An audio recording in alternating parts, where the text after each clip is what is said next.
කොහොමද යාළුවනේ? මගේ නම පැංචි. ඔයාලට මතකද මම ඔයාලව එකපාරක් කැලේ ඉන්න යාළුවෝ බලන්න එක්කන් ගියා.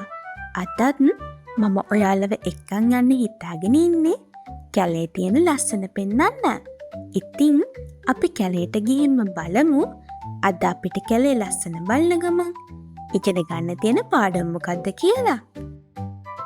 මේ බලන්නකෝ හැමතැනම කොළ පාටට ලස්සනට ගස් කොළන් වැවිලා හැම ගහකම මල් පිපිලා පුදුම ලස්සනක් නේ තියෙන්නේ.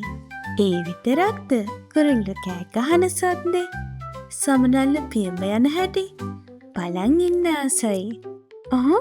මේ බලන්නකෝ කවුරු හරි කැලේ තැන් තැන් වෙන කුණු දාලා ගිහින් මේක නම් හරිම නරක වැඩක්.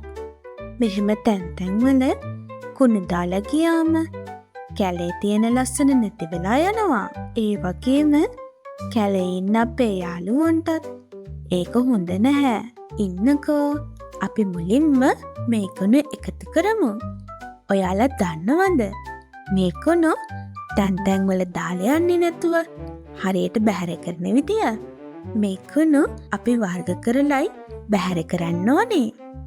මේ විදියට අපි අයින් කරන කුණු දිරන අපද්‍රව්‍ය නොදිරන අපද්‍රව්‍ය විදියට වර්ග කරනවා. මෙතන තියෙන මේ පොලිතින් ප්ලාස්ටික් වගේ දේවල් දිරන්න ගොඩක් කාලයක් යන නිසා ඒව නොදිරන අපද්‍රව්‍ය විදියට තමයි අපි ගන්නේ.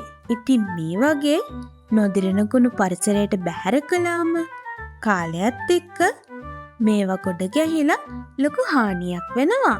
ඒ වගේම අපි ඉතුරු කරන කෑම, පළතුරු, කොළ කැලි වගේ දේවල් දිරන අපද්‍රව්‍ය. ඉතින් මේවා අපිට කොම්පෝස්ට් හදන්න වගේ දේවල් වලට පාවිච්චි කරන්න පුළුවන්. මේවා ඉක්මනට දිරනවා වුණත් මේවත් තැන් තැන් වල දාලා යන එක හරිම නරක වැඩක්. ඉතින් යාළුවනේ අපි අද කැලේ ලස්සන බැලුවා වගේම කැලේ පරිස්සම් කරගන්න ගොඩක් වටින පාඩමක් ඉගෙන ගත්තා.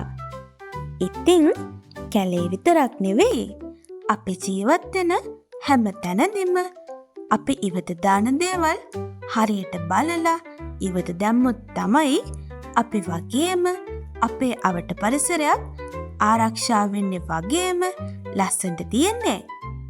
ඉතින් ආයෙත් මේ වගේ වීඩියෝ එකකින් හම්බෙනකන් පැංචි ගිහින් එන්න.